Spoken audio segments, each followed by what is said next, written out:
It's about who is getting sick and who is dying. It's a racial disparity told by one man's experience. His name is Gary Harrell. He says he has lost 10 family members and friends to COVID-19. 10.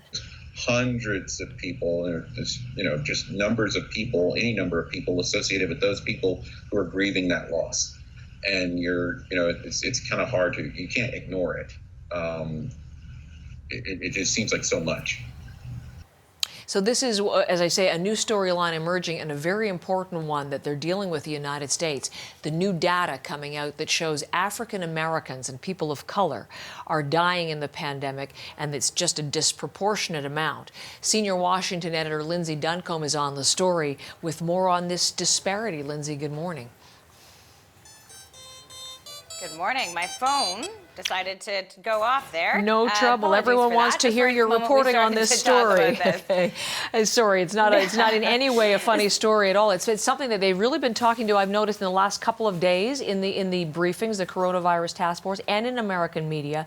But in states like Louisiana and in states like Michigan, Lindsay, it is a critical issue. So what is the disparity that they're pointing to?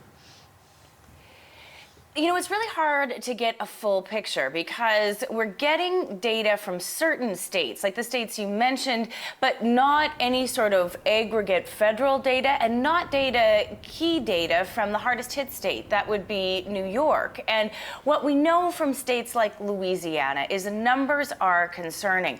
The governor of that state said that 70%, I thought I turned that off. 70% of the people who have been infected, that place has 512 deaths. 70% of those deaths have been African Americans. And then you look like states such as Illinois. That's a state where the African American population is 14%, but the number of African Americans who have died from the virus is 40%. So there really is a sense that this is alarming data, and we're really just seeing the tip of the iceberg. And we're starting to hear experts talk about this and try to explain and understand why it is happening. What are some of the factors, Lindsay?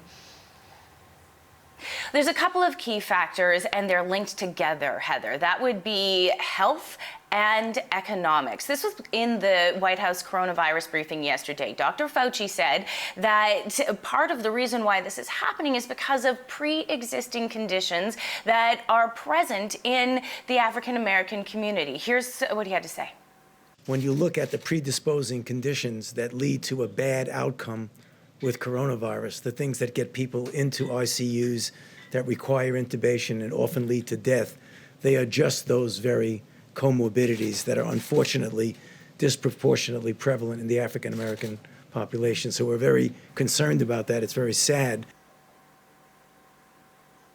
Now, the other factor is economics, because there was a recent study that shows that people of color in the United States are less likely to have the kind of white-collar jobs that would allow them to work from home, and more likely to be the kinds of frontline workers that we're seeing in grocery stores, people that have to go to work. And those jobs are less likely to have comprehensive health insurance with them. Here's how one economist from Ohio State University put it. This is where issues such as racial wealth and income inequality really come to the fore. African Americans don't have, on average, the type of cushion that allow them to weather these sorts of economic catastrophes. They just do not.